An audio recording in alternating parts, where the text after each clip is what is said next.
Hi అండి, welcome back to our channel Nagamani vlogs. ఈరోజు vlog ఏంటంటే పచ్చి కొబ్బరితోటి లడ్డు అండి, కొబ్బరి లడ్డు. మనం శ్రావణ మాసంలో అయితే ఎక్కువ పూజలు చేస్తూ ఉంటాం కదండి, కొబ్బరికాయలు అయితే కొడుతూ ఉంటాము. అవి అయితే వేస్ట్ అవ్వకుండా ఇలా కొబ్బరి లడ్డు అయితే చేసి చూడండి మీరు కూడా ఒకసారి. చాలా బాగుంటాయండి, చాలా జ్యూసీగా చాలా బాగుంటాయండి. ఇప్పుడైతే మనం కొబ్బరి చిప్పలను అయితే ముక్కలుగా కట్ చేసుకోవాలి. కట్ చేసుకొని శుభ్రంగా కడిగోవాలండి. ఇలా క్లీన్ చేసుకున్న కొబ్బరి ముక్కలను అయితే మిక్సీ వేసుకుందామండి. ఓ మిక్సీ బౌల్ అయితే తీసుకొని అందులోకి కొబ్బరి ముక్కలను అయితే వేసుకొని మిక్సీ వేసుకోవాలి. ఎక్కువగా మెత్తగా మిక్సీ అయితే వేయొద్దండి, కొంచెం బరకగానే వేసుకోవాలి.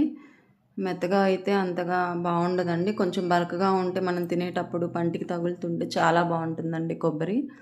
ఇప్పుడైతే ఒక కళాయి తీసుకొని అందులో 2 స్పూన్ల నెయ్యి అయితే వేసుకోవాలి.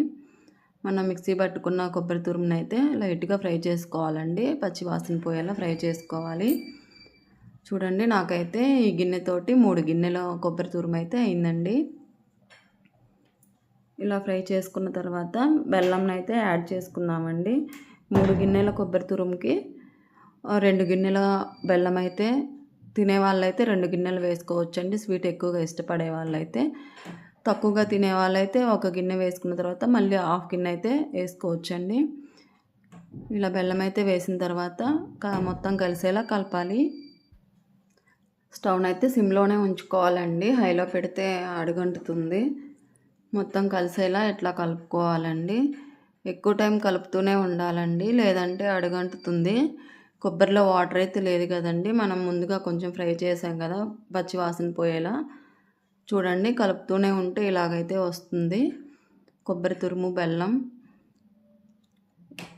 చూడండి, మనకైతే ఆల్మోస్ట్ అయిపోయినట్టేనండి.